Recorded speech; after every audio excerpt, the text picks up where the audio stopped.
Hello, listeners, and this is The World This Week, brought to you by the Model United Nations Society. This week we shall be discussing the US primary elections. We'll then have a quick look at the Cecil Rhodes campaign, which with 1 year on, followed by Sean's weekly review of a world beer. And to wrap up, Helena will be talking about the missile launch of North Korea. So, Louise, everything going all right? Yes, thank you, Hannick. All right.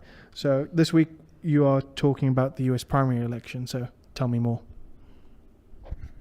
Okay, we should all care about the US elections and primaries going on right now. Okay, so the US of A isn't the shining superpower that it used to be or thinks it still is, but it does have some real impact on the world. It gives AIDS. It makes big trade agreements. It has nuclear weapons. It starts wars and it ends wars. The president of the US matters. For convenience sake, I'll just cover 4 of the candidates. So first of all, I'm going to start with Hillary Clinton. First, her history. She served under President Barack Obama, the 67th US president, and she's the wife of Bill Clinton and was the First Lady during his tenure. She subsequently served as a US Senator from New York until 2009 and, unsurprisingly, is a candidate for President of the United States in these elections. Perhaps her most influential move was that she was at the forefront of the US response to the Arab Spring and advocated US military intervention in Libya. In fact, this was known as Hillary's War. Her campaign is sensible and it touches the people. Its focuses have included raising middle-class incomes, establishing universal preschool, and making college more affordable. At first, it was widely believed that she would win the Democratic nomination, but actually, Clinton has been met with unexpectedly strong challenges from self-professed Democratic socialist Bernie Sanders. This is especially interesting when you consider his long-time stance against the influence of corporations and the wealthy in American politics, against the backdrop of a country swimming unhappily and consciously in income equality. This, of course, is in stark contrast with Clinton's Wall Street ties. Okay, so Bernie Sanders, he's a politician and a US senator from Vermont. This Democratic underdog who once barely registered in the polls now has thousands of New Hampshire supporters buckled into his political revolution bandwagon, leading up to the primary that could catapult him over Hillary Clinton. But why? His speeches have become reminiscent of the I say hey, you say ho in rap concerts, as his audience know exactly what answers he wants them to give before he's even said it. I quote, "Who is the biggest welfare recipient in America?" he asked a rally in Ringe. Sorry if I can't pronounce it, on Saturday. Walmart, they booed in unison, eagerly anticipating his now familiar critique of the retailer's low pay. So it's not just good old Trump who's using theatrics to his benefit. How does Bernie expect to change the status quo? A political revolution in which people power forces Congress to abandon its dependency on campaign contributions and embrace sweeping societal change, is what he said. A viewer's response? If you had asked me 5 years ago, I would have said no way, but in a world in which Donald Trump is leading the Republican race is a world in which anything can happen. For a view on his policies, the man puts it best himself. Just go and look at his website to save me quoting it right here. The question is, though, can a 60s revolutionary really speak for the needs of all Americans? Okay, next up. The Rolling Stone said Ted Cruz isn't crazy, he's much worse. Cruz knows exactly what he's doing. But what is he doing? The US Senator from Texas, Republican presidential candidate and fiery fiscal Christian conservative, is pulling his support mainly from social conservatives. According to the Rolling Stone, but it's not hard to verify from other sources, Cruz has, quote, said acts of Christian terrorism stopped centuries ago, forgetting the Ku Klux Klan and the shooting in Colorado. He claimed he has never met an anti-abortion activist who advocates violence, despite being endorsed by one just days before, and he dismissed the need for Planned Parenthood because there isn't a shortage of robbers in America. And he also made an offhand comment that Colorado mass shooter Robert Deere could be a, quote, transgendered leftist activist. Not exactly a glowing review. So I'll give you a couple of examples of his policies. On abortion, unsurprisingly, he's strongly pro-life. And Cruz favours the death penalty. I'll just leave that there. But perhaps he's the least of all evils. Now, quickly, let's do Trump. He doesn't need too much of an introduction. Most presidential candidates are serious and presidential, but Trump bucks that trend. In fact, he sweeps all of their demons under the rug. But at least he doesn't seem awkward and scripted. I mean, who would write what he says? At best, they speak lines that they have rehearsed 1,000 times, like poor Marco Rubio, who just started repeating himself like an old scratch vinyl LP. So, 5 of Trump's policies, aside from banning all Muslims, are Merry Christmas to be displayed in department stores. Syrian refugees are a, quote, sinister plot and will be banned. Christianity is under siege and will be protected. The Great Infamous Wall, and more guns. So with this in mind, it's been asked, how does he do it? How does he gather support from the most unlikely places? Mike Tyson, a Muslim, voting Trump. Feminists, Latinos, at least some, supporting Trump. In the US, people vote for people, not parties. Trump is a man who acts like he will win, and he might. He's not afraid to shout about it. And the nakedness of this man is what people are voting for, what they wish to emulate. So, would the world change with any of these as president? What do you guys think? Thank you, Louise, for that very well done piece.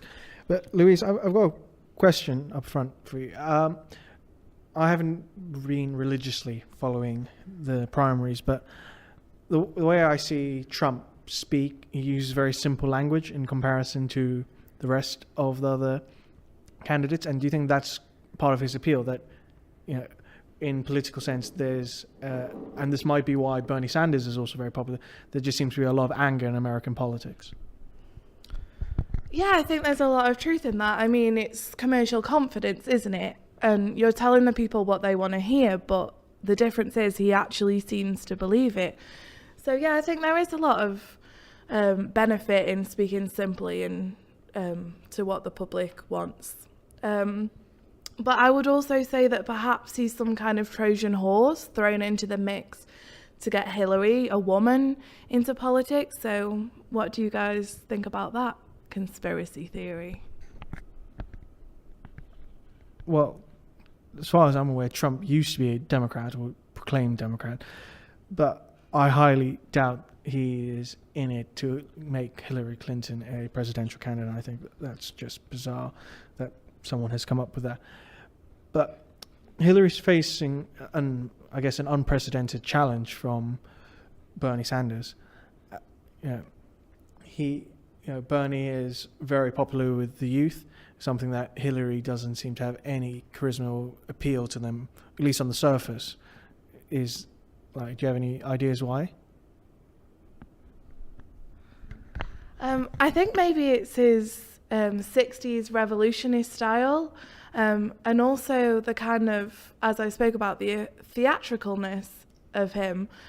Young people seem to really get on board with that. I mean, just look at Essex. We're very theatrical in the way we get on board with human rights issues and such. So I think that's really a big deal for him. Helena, any thoughts? Well, on something else, yeah, whether that's going to change the world or not, I think depends a lot on their foreign policy. Clinton, for one, she says that she wants to get less involved in military operations in other countries and not make the same mistake as Bush, for instance, what he did in Iraq. Do you have anything to add with the other candidates? What are their agenda internationally? Yeah, that's a great question, actually. Well, just for an example, Ted Cruz was an adamant opponent of the Joint Comprehensive Plan of Action, which was a 2015 international nuclear agreement with Iran. This was negotiated by the US and other powers, but Ted Cruz, maybe surprisingly to some, called it catastrophic and disastrous. So I think that quite well sums up his view. As for Donald Trump, I don't think I need to say a lot about his views. With him banning all Muslims, I think he would quite like to carry on and amplify and make much worse the prophecies that Bush left behind. As for Hillary, yeah, I agree with you. And Bernie Sanders just seems much more of a lefty, and I think we can all predict his views on those things. Hanik? Thank you, Louise. While we can probably go on and on about the US primary elections, we're going to head on to our next topic, which is about Cecil Rhodes.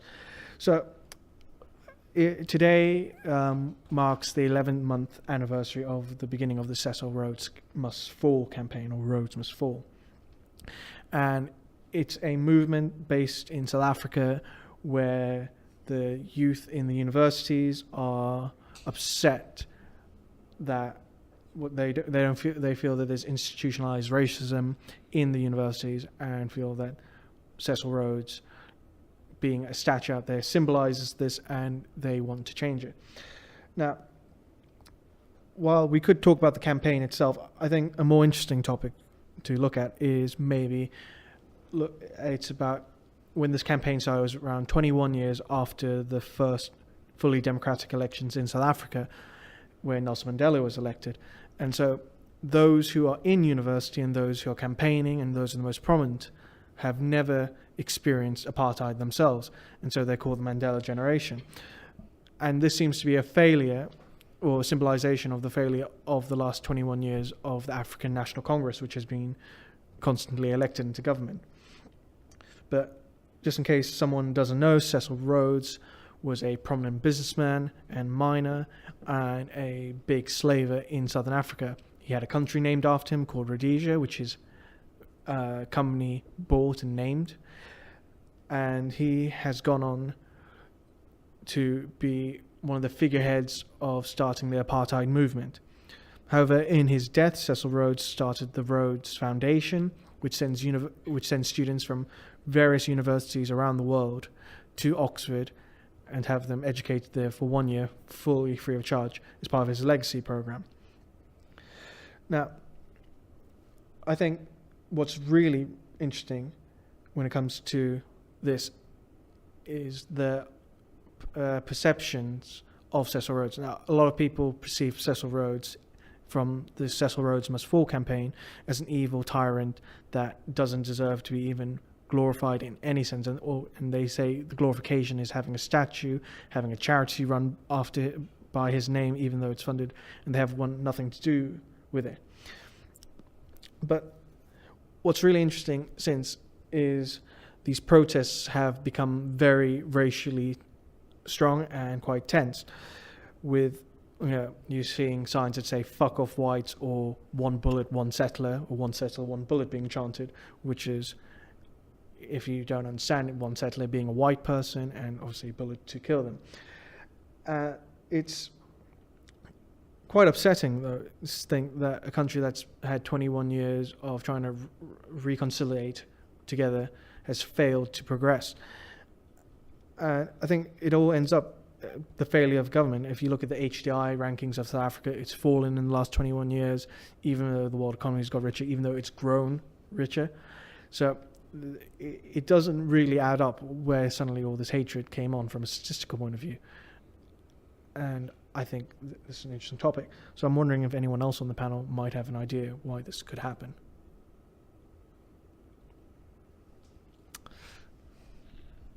So what's a rise in discrimination against white people, basically? That's actually a valid point. It seems to be a more visible discrimination against white people. But yeah, I think a real question here is there anything valid about it? in the sense that is this, a prominent politician, Julius Malema, he wants to make South Africa, Zimbabwe 2.0. He wants to redistribute land. He wants to take wealth away.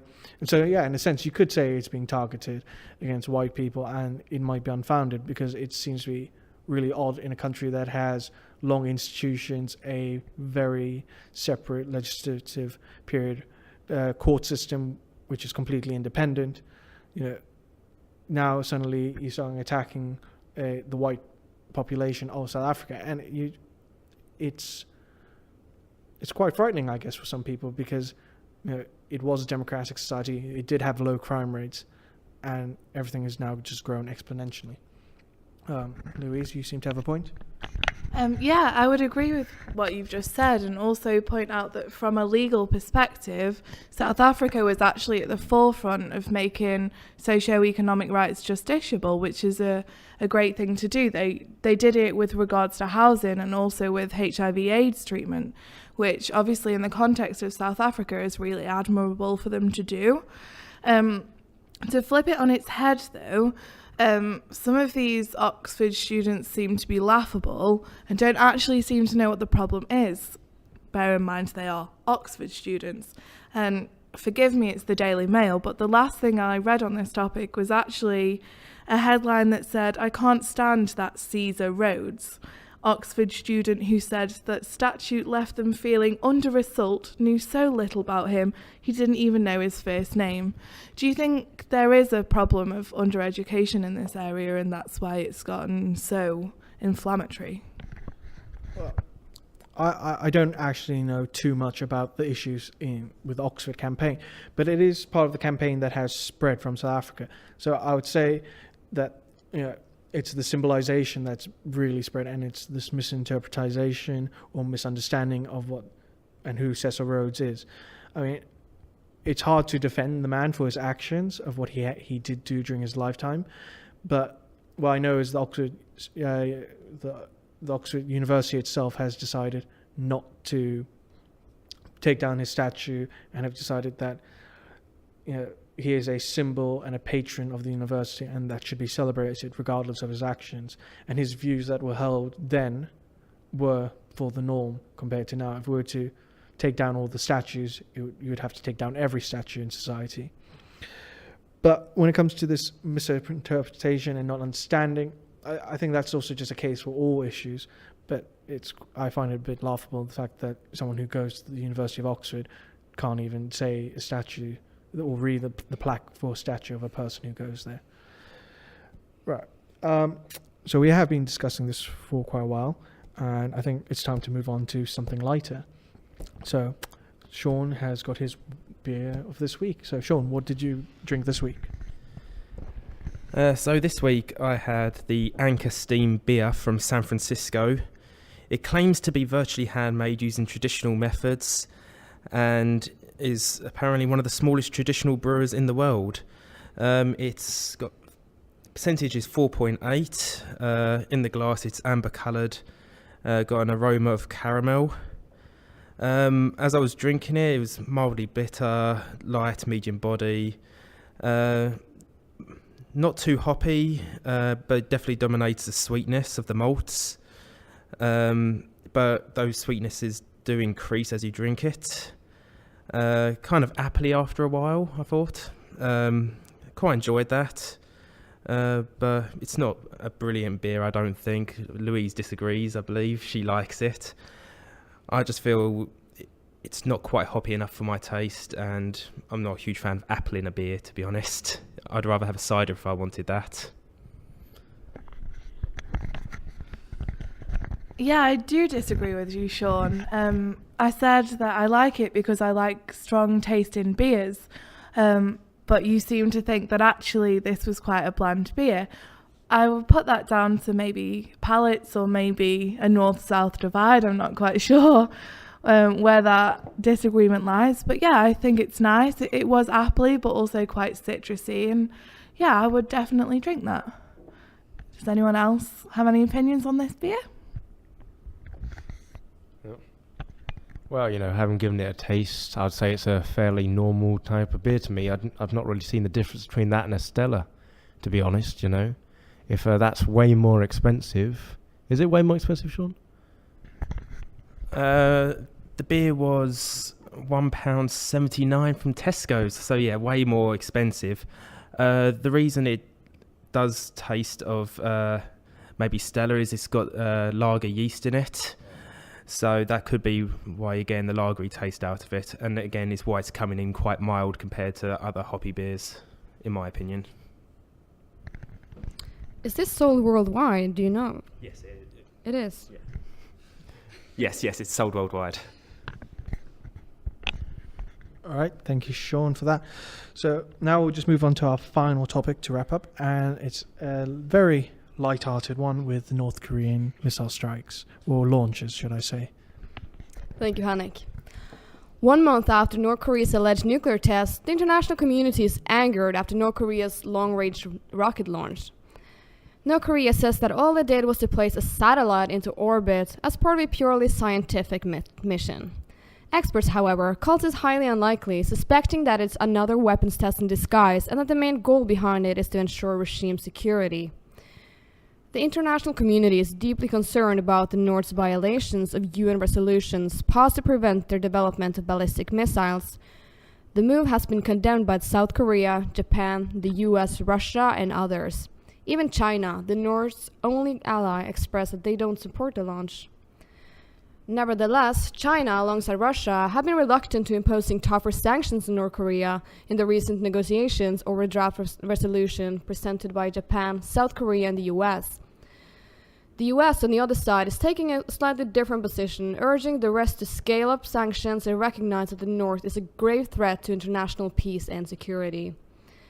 Nonetheless, the Security Council, which assembled for an emergency meeting last Sunday, emphasizes the urgent need to act on these dangerous and serious violations. Let us hope that they can sort out their own internal disagreements soon and start producing an action plan. So, North Korea's motivations behind the recent use of weapons technology is highly disputed. Are they showing muscles? Are they trying to scare their opponents? Testing boundaries? What do you guys think? Well, I think it's clearly this is not necessarily aimed at making the international community afraid of North Korea. I think this is more than anything to scare internal kind of enemies. I think the regime is probably falling under pressure from many different elements inside, that this is just a show of force to them, not necessarily to any of its allies outside. I think I'm wondering what more sanctions or things can be done to North Korea aside at this point of the game, because almost everything has been done to them that can be to try and stop them from launching these nukes into the air and testing them, and they honestly don't seem to care about that too much. I mean, do you want to say something on this, Lewis? Or... Yeah, thanks, Cameron. Initially, it does seem like it's there to scare people or states off, but actually, when you really think about it, why would the DPRK need to do anything to scare anyone? It's already isolationist, and just look at how the world looks at it already. I do think it is a bit of it flexing its muscles, though, and reminding us all that they're still there.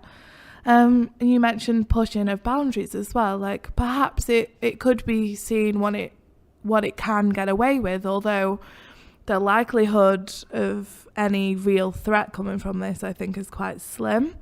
Although, obviously, my topic was the presidential candidates. It has been mentioned quite a few times in that debate. And whenever you're looking into that, there's always the question of, would you launch that missile on the DPRK? Thankfully, quite a lot of them said no. But do you think that's the norm? That people wouldn't fire a missile at the DPRK if anything were to happen? Well, I think that once people, found a reason to actually launch a missile against DPRK, that would be the end of them. I mean, I think they're pretty weak. And about flexing muscles, the so-called nuclear test 1 month ago, North Korea claimed themselves that it was a successful hydrogen bomb test, but experts say that the explosion was way too low for that to be the case. And also about the satellites, experts say that technologically North Korea is underdeveloped and that there's no way they can have this technology that they claim to have. So maybe they're just trying to show off, trying to make the world think that they are a lot stronger than they are, that they have more capacity than they are. But yeah, we can see through them. They can't really trick us. So when it comes to North Korea, you're saying they have too low of a military capability. Then why do you think the South or South Korea has decided just to take their stance on them? Surely, both sides want unifications for different reasons. So if they're weak militarily, and the South definitely has the backing of the US, and with relations with the North and China declining and being quite stressful, why does the South not make any action moves then? So we can only assume the military capabilities of North Korea. It's very isolated and close, so we can't really know for sure. But then again, we also have international laws. It's not like we can just go in, invade them, start a war. It's happened before, like as in Afghanistan. The US used this gray zone in international law to go in based on that it was a threat to their own security. If that were to happen for some reason in North Korea, that suddenly it became a matter of security for the US and other countries, maybe that would create a reason to go in. But right now, that's not the case. But could these missile launches not be used as a suggestion that it is a threat? It could, and the Security Council is currently discussing this, and we can just wait and see what they decide to do, how grave they consider this threat to be.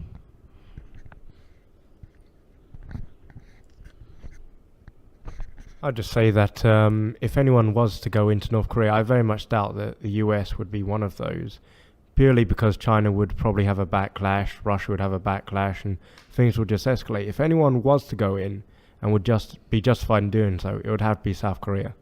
No one else would really do it, and I think they've been looking for an opportunity to do this for quite some time anyway. All right, thank you, Cameron. I think we'll take those as some of our closing remarks. So I'd just like to thank everyone for listening, and if you have any questions, feel free to send them in, or if you'd like to continue discussing this, please sure to add your comments.